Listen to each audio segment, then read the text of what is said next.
easily identified. This is that you have an arrangement with the service provider that only the payment would be done by the parent entity, where you have an identification. Let's say Indian entity has 100 employees, and for this 100 the cost would be like this. So probably at that time we have a better case, rather than saying that just basis the sales or turnover ratio, or maybe some different ratio, you are allocating the cost of the service provider.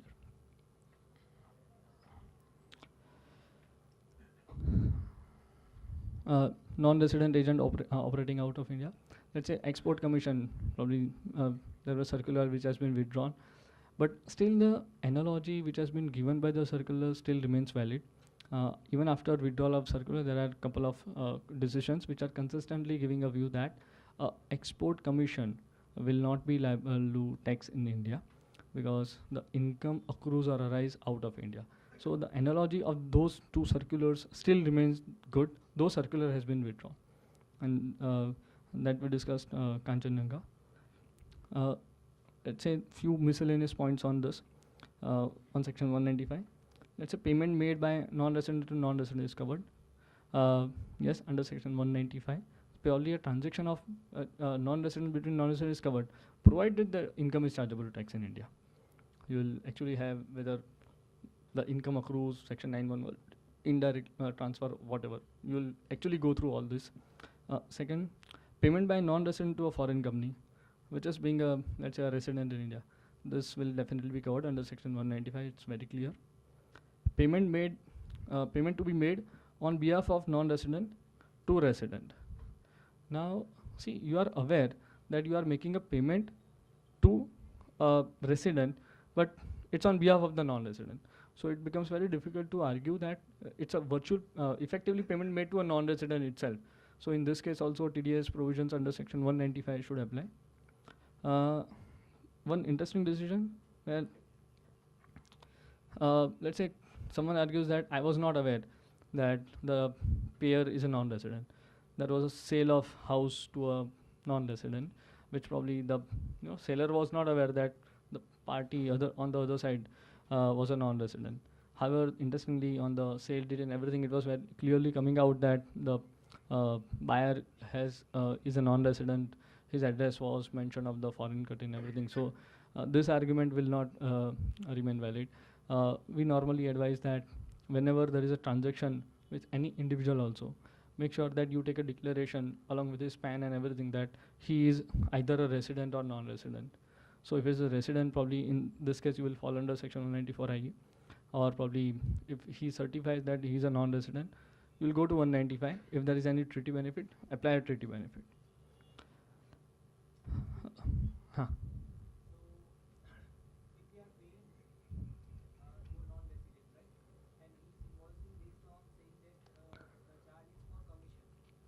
Hmm.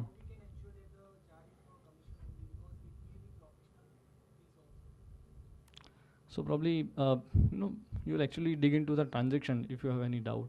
Probably see, whenever someone says that I'm receiving a commission, that's not the base. You'll actually see what are the communication that has been done between two parties, where if there is an agreement or something, you'll actually dig out into it. Just by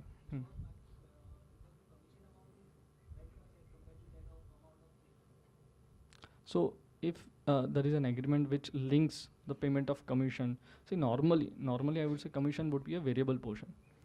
If it is linked to sales, then you will be easily you'll calculate the percentage, let's say 5% of sales or something. So those basis has to be established. There has to be an agreement. You will take a declaration that this is the nature of income, that nature of expense that we are going to book. So basis that, probably we can take a view. But just by that, just by a case that someone comes and tells me that I'm making a payment, give me a certificate, it's a commission. Probably those bare thing would be difficult to justify. You need to have concrete collection of documents.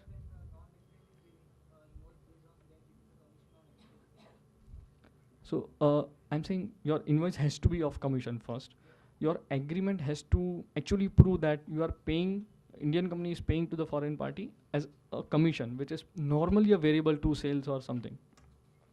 Third, let's say there are actually email communication which can actually prove that this is a commission, and probably on those basis you will have a professional judgment whether this is actually a commission or just a transaction to camouflage the whole real arrangement. Yes. Hmm.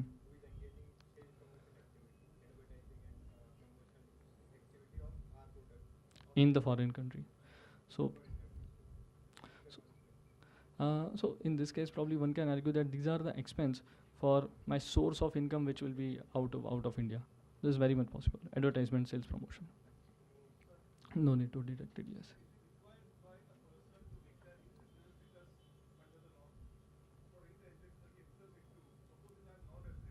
Hmm.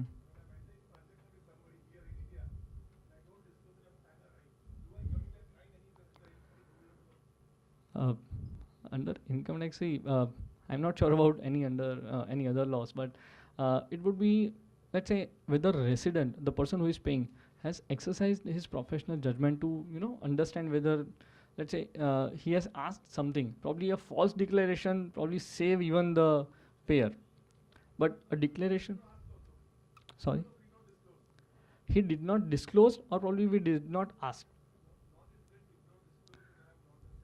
Yes, so would be very. Hmm. See, in this case, I agree. I got a point. See, we have asked. He has probably, I would say, denied that he is a non-resident. Correct. Then probably.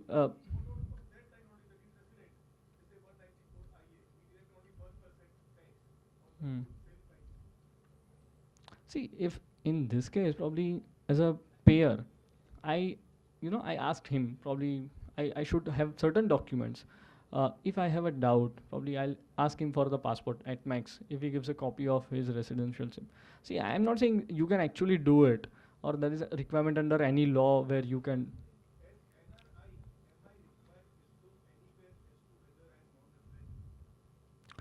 As in, hmm. So you are committing an obviously an offense because you are not giving your proper status to the payer. So it is very much possible. Probably I'll put it bit differently. On 1st April, the NRI is not aware whether he'll become a resident in India or not. So in this case, either you will apply under section 195(3) or 2. So you will actually go to the tax office. But just basis that, on 1st April, let's say there is a transaction of sale of capital asset. Even that foreign part, that buyer is not aware whether he'll be resident for this year or not. This is very much possible. Probably in this case, you will first, I would always advise 195(2) or 195(3) recourse would be a far better option. But let's say uh, a seller has deducted TDS under section 194 IA. I think he should be safeguarded because he has exercised his professional judgment. Probably he'll take a declaration, something like that. They don't disclose.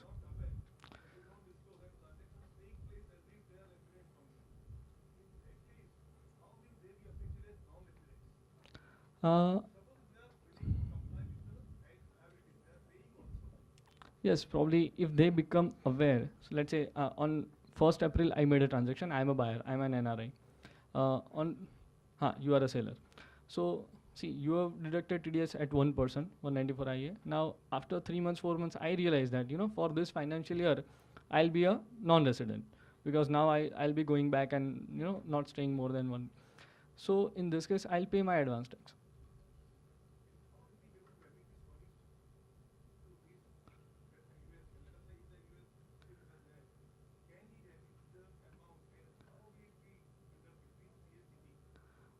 Uh, so let yes, yes. Yes, so banks normally ask for that 15 CSEB, and we have observed that this is being normally allowed by. So I don't see any offense under this.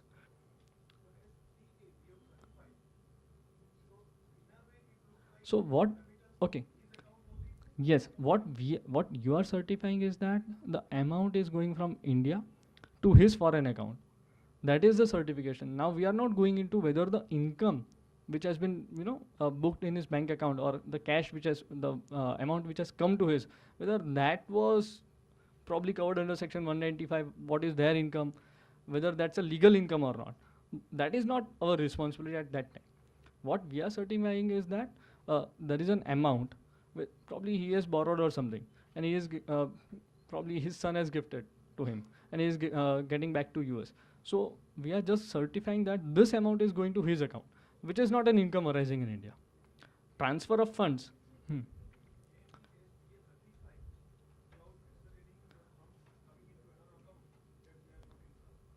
Probably that's not the role what we are into. I believe that we can do it. Under NRO account, probably he'll. So that's not scrutiny that we do on that sense. Probably bank will have a major responsibility when they are observing the whole transaction from NRO to foreign party.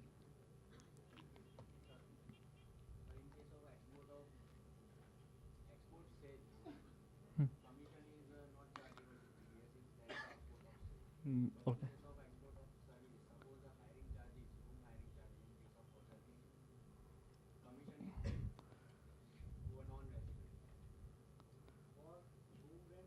Hmm.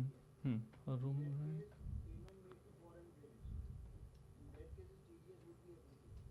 I think yes, because the so. Hmm.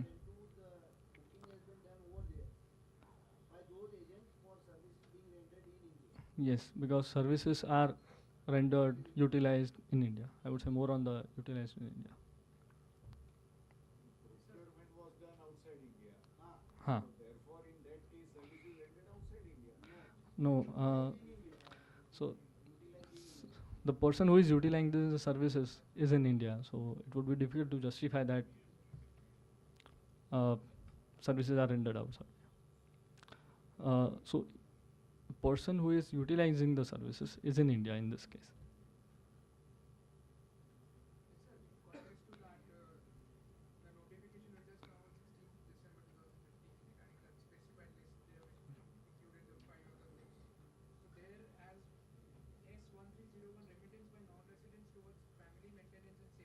Hmm. Okay. Yes. Yes. Yes. But this probably takes a probably they envisage a case where let's say father is remitting us money to his son. What his question was where it's a self.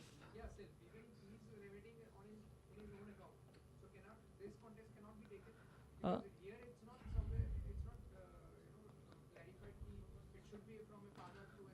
I agree, but normally, in this case, family arrangement would normally mean that there are two parties involved.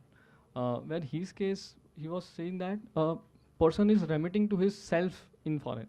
So, yeah, it was probably transfer of funds. So, I would say per se that itself will not be covered. Payment made to a power of attorney holder of non-resident. This is very interesting decision. This has held that when you make a so there is a non-resident who has appointed someone in India as a power of attorney holder of for the transaction of sale of land.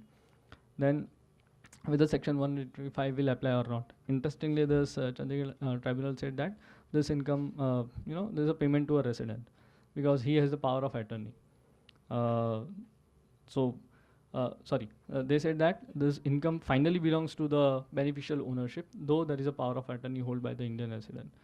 Uh, this probably we discussed on 194 IA, the same transaction probably. Uh, whether surcharge to be levied on treaty rates? Answer is no. There are many decisions on this. Surcharge says will not be levied on the treaty rates. Now, rate of conversion of foreign currency. See, there are two rules. One is Rule 26, which is for the rate of exchange when you deduct TDS. And there is second rule 1515, which says that for the income, when I am making a payment to a foreign party, I will actually apply Rule 26 and accordingly apply the TT buying rate as on the specified date. Where that foreign party files a return of income in India, he will actually apply Rule 115 and he will see whether uh, so so Rule 115 is for the person who is filing the return of income or who is offering the income. if you read Rule 115, it says that it will be basically certain transaction and specified dates have been given, but finally last proviso says that if a tax has been deducted as per Rule 26, then that rate will apply. The only challenge in this case would be, let's say when I am making a payment, I will apply the TT buying rate, let's say on the date of transaction.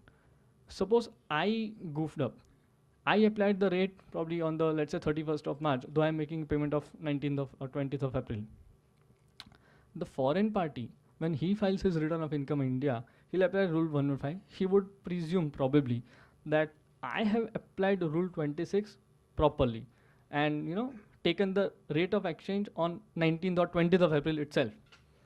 Now, if so, someone will actually have to ask the deductor on what rate, which date, or probably what are the documents that you have, SBI TT buying rate, what is the TT buying rate that you applied, give me the rate, give me the date, or probably a certificate from the SBI that this was the rate as on the prevailing date. If there is a mismatch, probably you will see an interesting scenario where foreign party would be under belief that TDS has been deducted, then there is no further liability. But when you file a return of income, let's say after 3-4 months, then you will realize because of the wrong rate applied by the deductor, you will have to offer further income. That is very much possible, and this is mainly relevant for the foreign party, especially when both parties are related party. It becomes very difficult, to ask the other party to pay those amount back, because then it's a fault fighting exercise, something like that. So this reconciliation has to be done for each transaction where the foreign party is filing a return of income in India.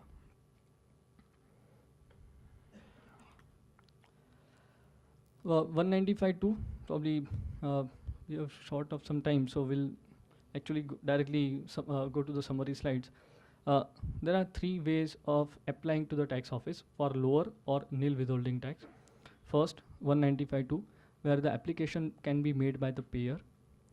195.3, which says that application can be made by the recipient, and 197, which says that application can be made by recipient. Now 195.2, recipient. 195.2 does not have any specific format or form or something like that. So maybe just a normal application will serve the purpose. 195.3, there is a rule 29BB, and there is a form under which you have to actually apply. 197, again there is a form. Now the purpose of 195.2 could be to determine the appropriate proportion of the sum chargeable as income. See, if you read section 195.2, it has been bit interestingly worded. The first limb says that no sum is chargeable to tax in India, and the second limb suggests that you have to actually proportion the income which is chargeable to tax in India. So it becomes very difficult to understand whether a nil withholding can be obtained under section 195.2 or not. There is probably one decision I'll just highlight. This Mangalore refinery. This was under section 195.2 context, which says that even 195.2 can be applied for nil withholding, which probably not the best of the law, but probably one decision has been given in that sense. So 195.2 can be applied when you are not sure on the proportion of income or the rate on which the income is chargeable to tax in India. 195.3 maybe for a nil withholding. 197 nil or lower rate of deduction by the this can be applied by the recipient. Now whether an appeal can be done, let's say under section 195.2's order by the tax office. This appeal to CIT bills cannot be done under section 246. There is a separate section 248 which has an added condition that the payment, so the transaction on which the amount is been subject matter of the appeal, the tax has to be paid before you actually file an appeal. So probably, if you are bearing the tax on the gross up mechanism, you will prefer 195.2 because that provides a mechanism to go to an appeal. If you are not bearing the tax, then also you can actually apply under section 195.2. The only problem would be that those things cannot be appealed further. So let's say I'm going to make payment of 100 rupees. Tax deductible is 10, which I'm supposed to bear. Let's say it comes to 11 point something something. So in this case, I'll first pay the gross up mechanism and file an appeal. Suppose I'm supposed to deduct, I'm not supposed to bear. So the payment would be 100 minus 10, 90. 90 is the final payment. I can still apply under section 195 too. The only thing is this order, whatever it comes, it cannot be appealed against because I'm not going to bear the tax. The only recourse after this, in this case, where I'm not bearing the tax, would be either to file a writ, that's a completely different topic, or maybe you can apply under revision to CIT.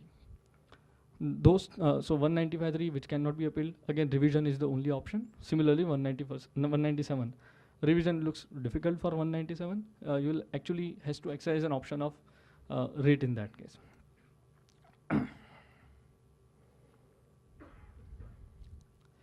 195.4, this is probably on the validity of certificate.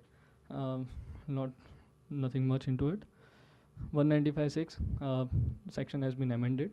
Now the post amendment, it says that any person responsible for payment of any sum to non-resident, whether or not that chargeable to tax or not, you will actually have to go under section 195.6, go to that rule 37BB, whether 30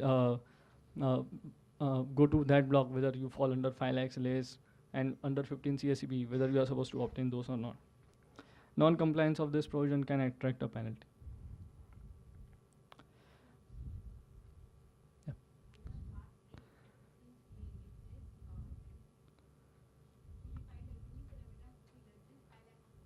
Hmm. Difficult. I agree.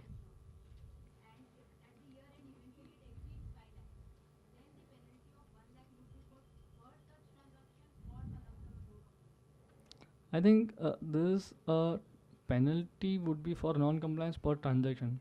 As I believe, I need to check. I've not read in that context, but see, I'm saying on the other side. Let's say when we are making a payment, we are not sure that whether this amount is going to exceed 5 lakhs or not. Probably, I would still advise that Part A should not be exercised. Part A option should be exercised probably at the later point of time, maybe at the end of the year, because it becomes very difficult. How will you judge? That this is the same problem that we see. This is not.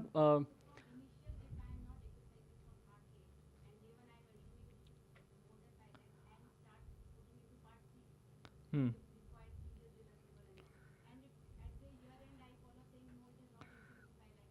Then then the only thing is you earned out of it, nothing. I understand, but see what will happen that the only recourse that will probably as a tax consultant we can propose to client is that, see, we assume that the amount is not going to exceed 5 lakhs. uh, you know basis that we proceeded on that, and the moment it exceeds 5 lakhs. No, so I agree, but for the earlier portion, can we have a separate certificate? The revision provision probably is there. I've not actually applied it because it probably says that this can be revoked for 7 days, whether revision can be done, or the revision for 15 CA tested, not that's not allowed. Only it can be withdrawn, not revised.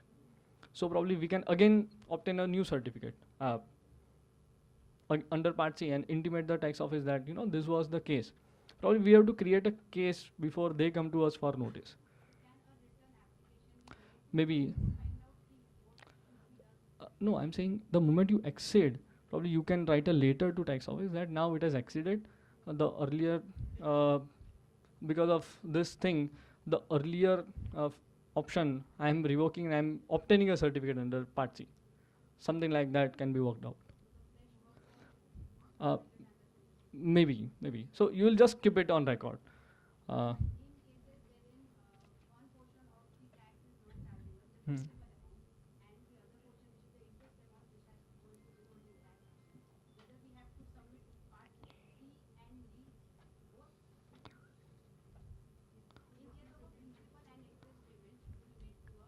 What about if we understand?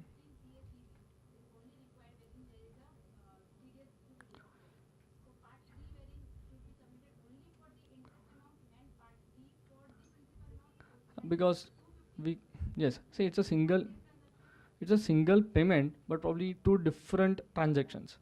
So two different forms can be. I believe this can be done. Um, I think that's the better option. I understand it's a lengthy task, but that's a practical option that we are. I understand.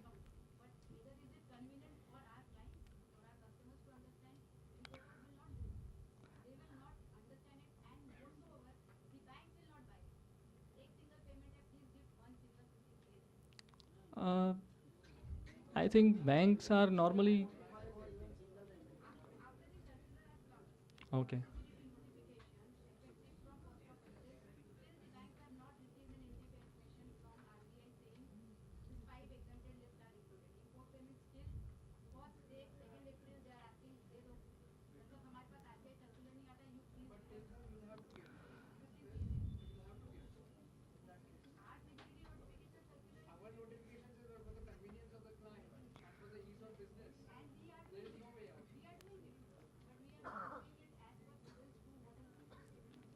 See, 1st April.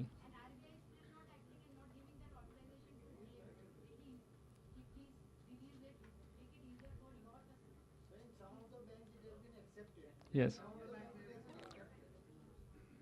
So somehow I have never encountered this point, but normally banks now has been accepting. So that is for the, as I said, that for the ease of transaction, probably you will have to do it.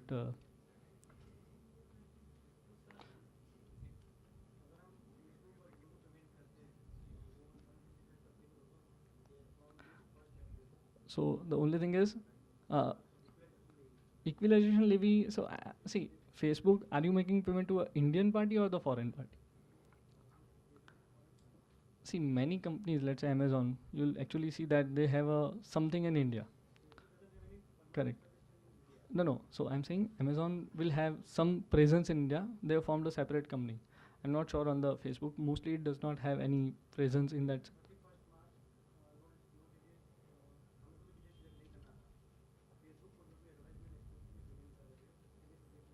Hmm.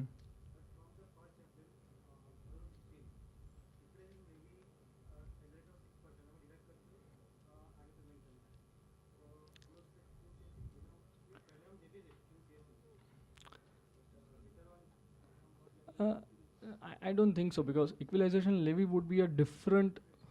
That does not fall into the income tax act. That's a separate. It is governed by the Finance Act itself. Um, TD, TDS would be. Uh, basis your transaction with that. Probably it's a, uh, if it is an advertisement which is going to be published in India, then uh, not chargeable to tax for the foreign entity. By default, in that case, that's provided under the equalization levy itself. Correct. So a non, yes. So that, let's say a foreign entity has been governed by the equalization levy. You add 6%. That's it. You deduct, and that income will not be chargeable to tax. That equalization levy.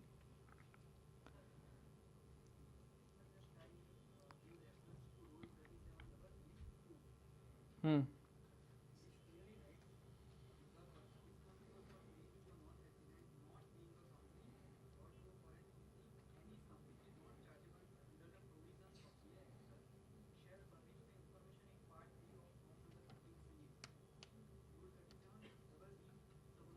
Hmm.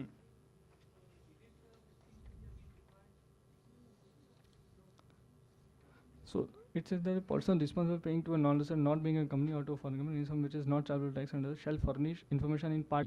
So 15 CB will not be required. CB will not be required. I think 15 CB will not be required because it is mentioned only for. Uh, so it is mentioned for part A only, I guess. For part D, I don't think you require it. It's only for part C. The banks are still insisting on that. No, no. I think we are not supposed to. So probably we'll have to some, prepare certain. Hmm.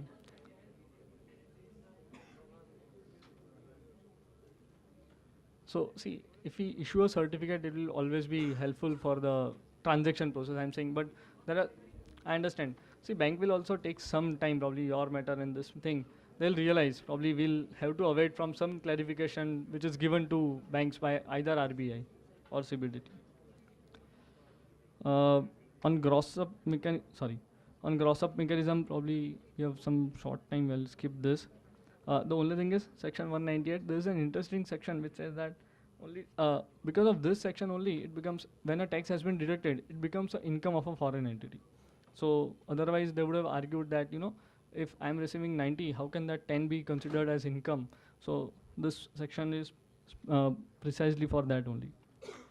115A, probably we have already discussed that only certain kind of transaction, let's say dividend income or interest income, you are not supposed to file your return of income. Other than that, you are supposed to file your return of income. Normally, you will see that Finance Act and the 115A rate coincides. But I guess in between there was a time where those two rates were different for 25% and 10%. So it's very remote chance, but normally it will coincide. 115 is the final assessment kind of tax where a kind of exemption has been given that you pay gross basis taxation, then you are out. But when you actually apply 195, you will apply 237 and you will not go to 115 to take the rate from that, which people generally tend to. We discussed on that. So 206 AA probably now it has been well settled. Uh, if you are making a payment which is not taxable, no TDS, make a remittance, you are out. Now you are making a payment, you'll actually check whether DTAA applies to that non-resident or not. The income is chargeable tax in India. Whether treaty has some benefit or not. Whether non-resident has a P in India or not. If he does not have any P in India, whether that income is covered under any article of the treaty or not. Apply the rate whichever is beneficial of the act or treaty. Then make the net remittance. Suppose he has a P going back. Suppose he has a P, then whether that payment is effectively connected to that P or not. If it is no, deduct TDS as per the specific article. If it is connected to P, then probably you will deduct TDS as per the business income, apply the highest rate, probably which is right now the 40% rate as per the Finance Act. If I, interestingly for 206 AA, probably we have very short time now, I'll actually directly go to this competition mechanism. How will you actually apply 206 AA? See, there are 4 views which are coming. First, grossing up is required only when tax is deducted under section 195 and not in case where 206 AA applies. This is not the correct view, obviously. View 2, grossing up under section 195 is to be done at 20% withholding rate set out under section 206 AA based on the general principle of grossing up. So if the normal transaction, let's say it's a royalty, since the foreign party does not have a PAN in India, you will apply 20. So whether grossing up has to be done on directly on 20, so this view is suggesting that you will actually gross up on that 20. So it becomes 100 plus 25. And on 125 will deduct 25, which is 20% of 125. Again, this is not the best of the view. Third view, which has been in a way upheld by the Bangalore Tribunal in case of Bosch. Grossing up under section 195 is done at the rates in force and not at the rate set out under section 206 AA. Let's say a rate in force is coming out to be 10%, probably treaty or act, whichever is beneficial, that is 10%. You will apply the gross up mechanism on 10%, add that 11 on your payment, that comes to 101. Then if you read 206 AA, you will apply 20% on this, 20 on this, sorry. So that gives you 91.1. Now the foreign party will not agree on this because he says, see, I am concerned on 100. Whatever you have to do, you do it in your own country. So see, this view probably, this was a Bangalore Tribunal decision. We have to wait if the matter has actually now accepted by the High Court. This actually gives an absurd meaning. So probably the last view, which seems the best of the view that we have right now, you will derive the rate out of 10 being grossed up. That comes to 11.1. So 11.1 minus 10, that is 1.11. Add that into 20. So the total comes to 121.11. Apply TDS on that, on the grossed up amount, which is 21.11. Now the foreign party will again receive 100. So this seems to be the better view, and unless we have the decision from the Karnataka High Court on this. Recently, just I'm touching upon this. Bosch, in case of Bosch itself, there is an interesting decision given by the Bangalore Tribunal, which says that when you make a year-end provisions, let's say on 31st of March, where the parties are not being identified, then you cannot just deduct TDS on that. Many times we have seen that department insist that the amount which has been booked on 31st March is a provision, which is normally reversed on the 1st April itself, and actually expense would be booked. On this case, department generally insists, especially in case of search, that survey rather, that you should deduct TDS on the provision that you make on 31st March strictly by the act. But in this case, the argument on the SSC side, in case of Bosch, was that, see, in this case, I am not able to identify the party in whose account I am going to book this expense. Let's say you just make a lump sum expense basis your experience. Let's say 11th, you will just derive the expense of the 11 months, average it out, and book certain expense as a provision. So on those expenses which are normally booked just to tally your books of accounts, follow the mercantile system or accounting, where the party is not identified, you will not deduct TDS. This is a recent decision, probably 2 months back, Bangalore Tribunal.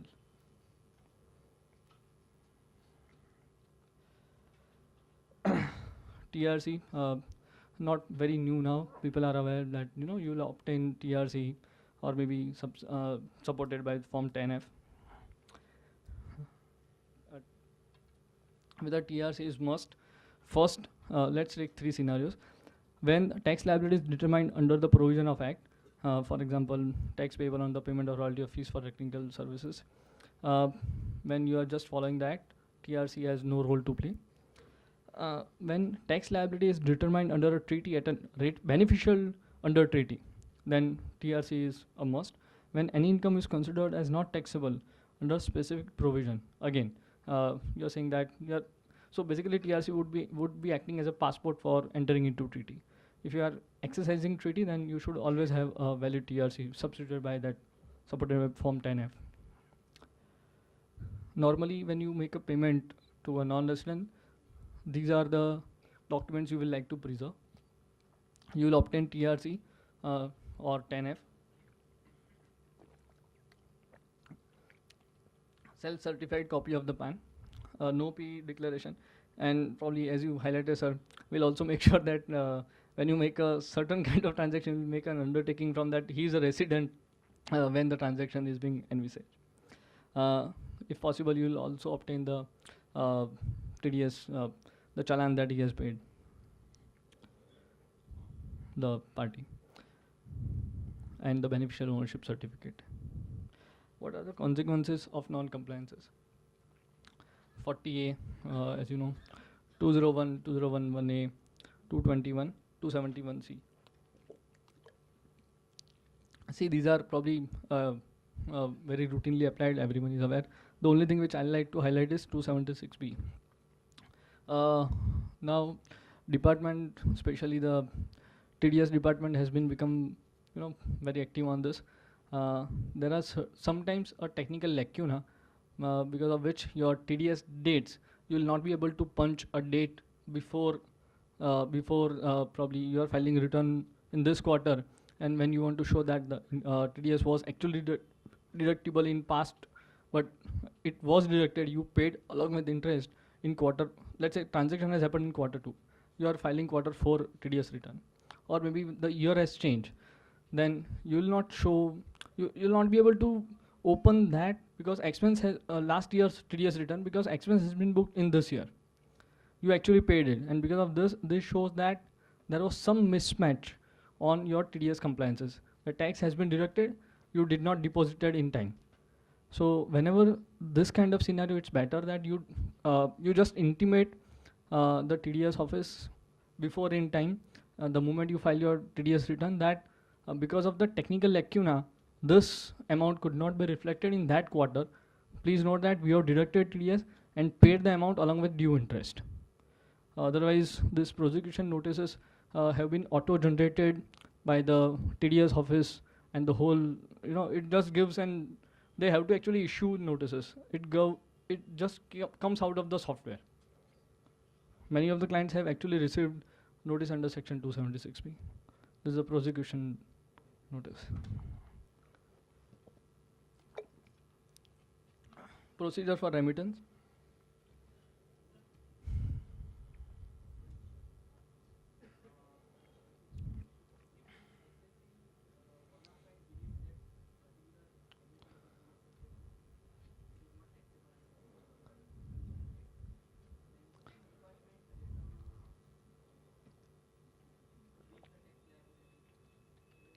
Yes.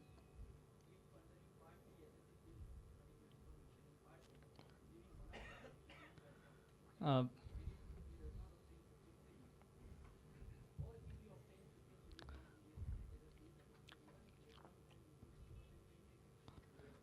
yes. So that would be a difficult argument. I understand, but just you cannot say that I was under that bona fide belief. Very difficult. Department will not entertain this argument. So probably, if you have bona fide, probably we can say that that penalty of 1 lakh rupees or something will not be levied. But if you say that no action would be taken, let's say you will not be considered to be an SSA default. Suppose it comes to be, then that's not the correct view. Department might consider, will probably, I would say, consider you as an SSA in default.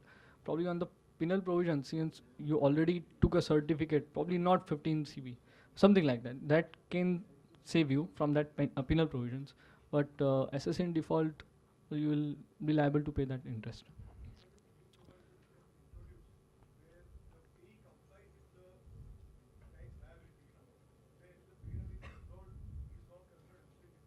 Hmm. I think I think that is for 40A IA, and this does not apply to 195, I guess. This for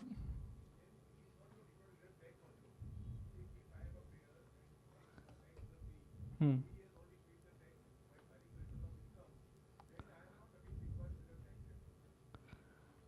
But I think that is not applicable for 195. Yes, that is not applicable. Procedure on remittance. Uh, the only thing which point number three, uh, see, it is not very clear that the CA certificate will also be accompanied to the authorized dealer or not. But generally, they will insist that you give us form 15 CSV both for our record. Now, authorized dealer will also have to file uh, uh, some form 15 double C on a quarterly basis immediately after the time limit is only 15 days. So banks have been very cautious on this. They'll also insist for all 15 CSEB, which was not the case earlier. Uh, Probably this is the old scenario. If we go to this third bullet, Rule 37BB has been amended many times, and finally, from 1st April 2016, the process has been. See, we had a couple of discussions with the policymaker on this. What they are saying that, see, on many things, probably they are also learning. They are also envisaging certain practical challenges. This this 37BB has been drafted by the TPL office, and we had an opportunity to discuss with Mr. Pitambar Das, who is the person in charge for the whole thing. He said that they encountered many challenges from, on the practical aspect while they were having 15 CSEB in the erstwhile regime. So what they are trying to do is that this 5 lakh exemption limit, probably they're saying that it's a relief given to the normal taxpayer. Also, an interesting provision, probably everyone is aware that individual transaction, there is a relief which has been provided. So probably they are also learning. We might even expect some new amendments, new forms next year. Some part, something would be added, some might be deleted. But I would say though the Part A is affecting business of many, but in a way it's a welcome change. 37 double B, the information in Part A, if the payment does not exceed 5 lakhs and aggregate of such payment made in financial does not exceed 5 lakhs. Ma'am, again, what would be the consequence where the in between the amount exceeds 5 lakhs? Probably, you'll just intimate to the tax office, maybe apply a fresh for obtaining new Form 15 CA under different part.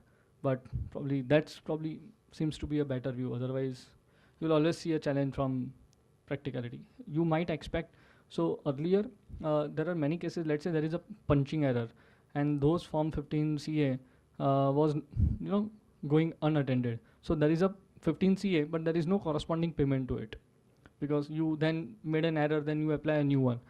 Right now they have provided that in this window of 7 days where you can actually change certain, modify or something.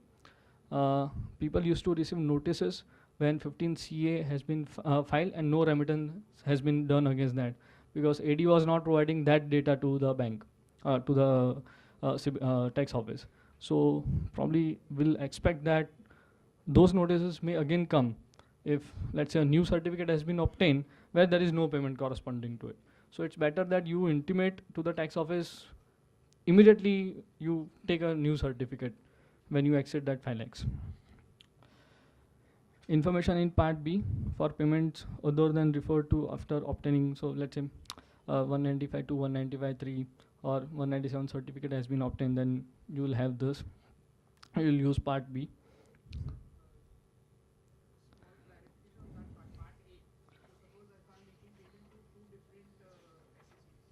Hmm. Okay. So this qua SSC. Qua SSC. So otherwise it would be interpreted that a person making payment yearly for 5 lakhs. So that doesn't seem to be the intention. Part C, information in Part C of Form 15 CA for payment or aggregate of payments exceeds rupees 5 lakhs during the financial year. And here they have said that you need to obtain accountant certificate. So if you actually apply for Part C, interestingly, first it says that obtain 15 CB. You punch in the number of 15 CB and then do it. So, if there is an error by chartered accountant while filing for 15 CB, you can rectify before you actually apply for 15 CA. Otherwise, two rectification might have been required to do. I'm not actually rectified any form, so I'm not sure whether the rectification will give the same number, which ideally should. So I'm not very much sure on that because it's more on the practical. One has to rectify a mistake for 15 CB. Hopefully, it will not generate a different number. Hopefully. So whether, yeah.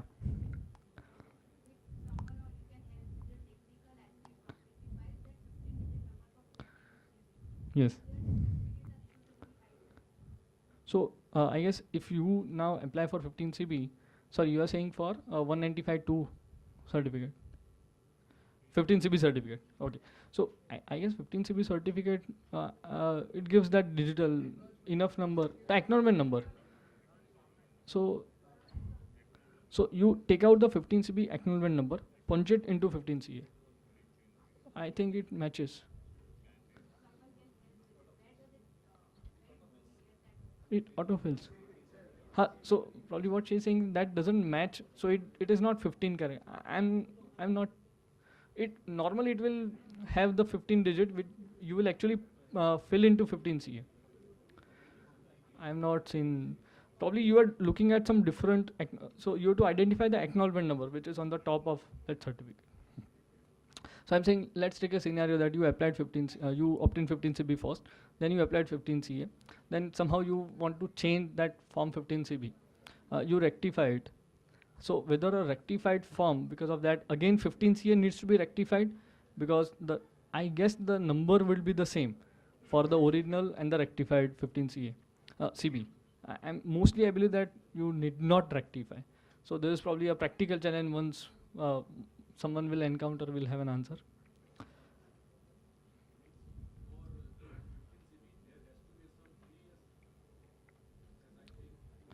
Uh, it's not necessary. It will be even for nil.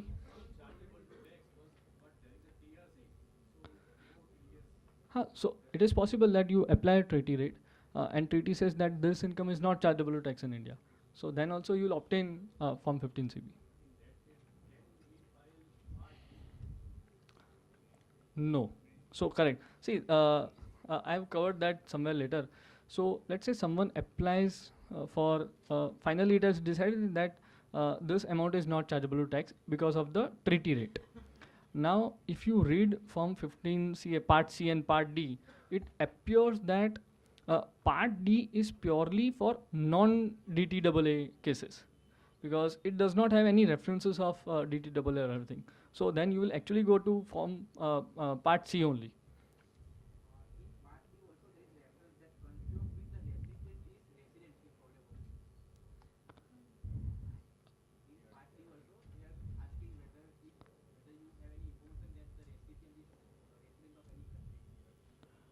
Yes, so it will be a basic requirement for that.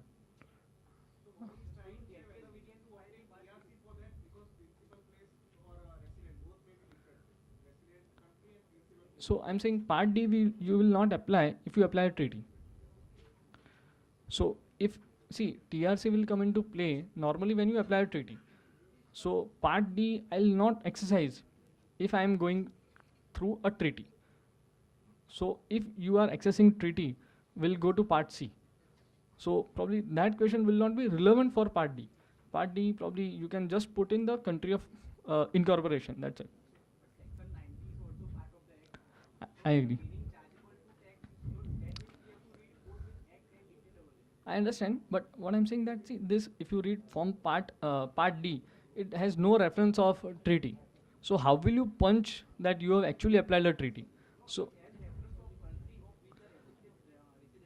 so in your case, are you actually applying treaty for some beneficial rate or so correct? So in that case, I'm saying Part D will not apply. You will have to go to Part C only because Part D you will not be able to punch in, let's say, certain details of treaty, which article, which country, which treaty. So I'm saying whenever you access a treaty, blanketly apply Part C. That's probably appears to be a view.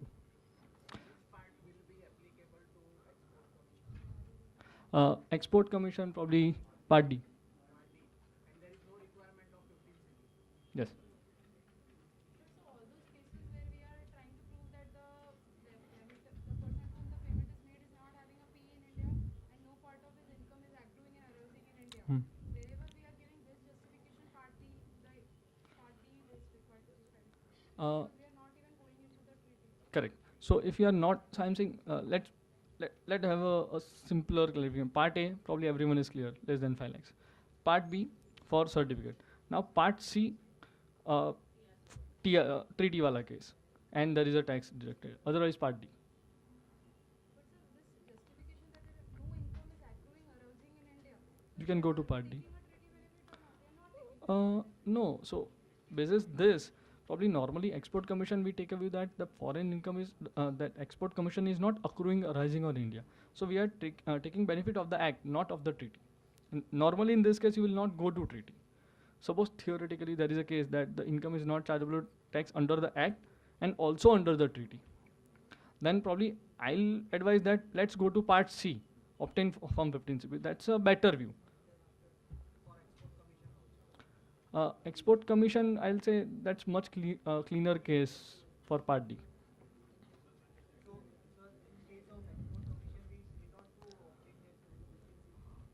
Yes, if you are falling under Part D. Yes, yes, yes. But you will apply into Part D for 15CB. CA, sorry. Part D of 15CA.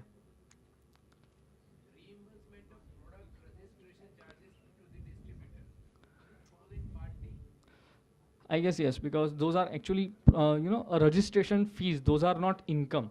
Let's say there is a US FDA, you pay some fees out of it, annual fees. So that will form as Part D. This is not Part C, definitely not Part C. So other than this, before submitting part C of form 15C, acknowledge number that you get out of 15CB, you have to punch it, then data will be captured in that. Uploaded form, you take out a copy and give it to the authorized dealer. There is no requirement for them to actually ask for 15CB, but normally we have encountered that they insist both of the forms, 15C and CB. You can go to that withdraw form within 7 days if you want to withdraw that. That for a signed printer, you submit both of them to the. Now, interestingly, a relief has been provided. No information is required to be furnished for any sum not chargeable tax under Provision of Act if the remittance made by individual and it does not require a prior approval of RBI. Those are very clear cases as per Section 5 of FEMA, read with the third schedule, or the remittance is as per the specified list, then you did not furnish any information. On successfully completion of that form 15CA, you just see that status would be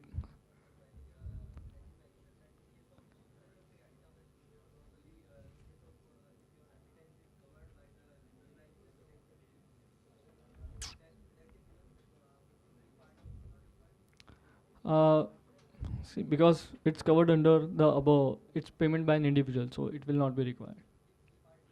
But it will not be required.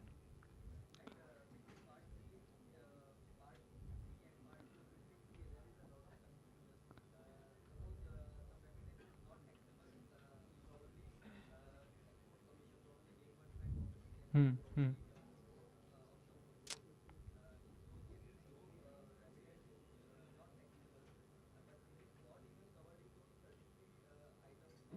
Hmm. Yes.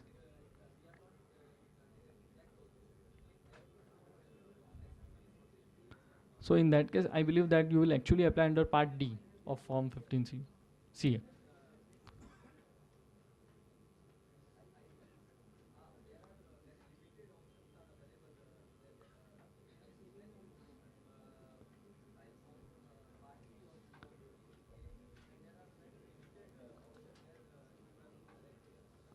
You will try to fit in somewhere probably. I'm sorry, probably will take it up. Uh, so 15 CA can be consumed for only one 15 CA. You cannot have a multiple 15 CB. That's not allowed because it will be tracked. Uh, as we discussed, that authorized dealer will have to file a form 15 double C within 15 days. Now probably we'll take up certain short case studies. Yes.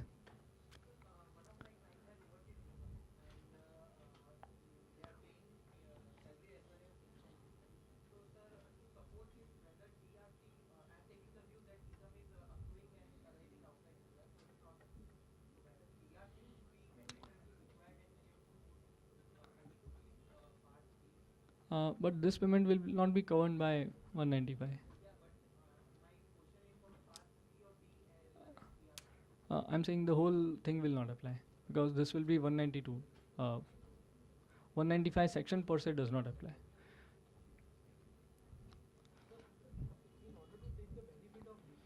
Hmm. Yes. Perfect.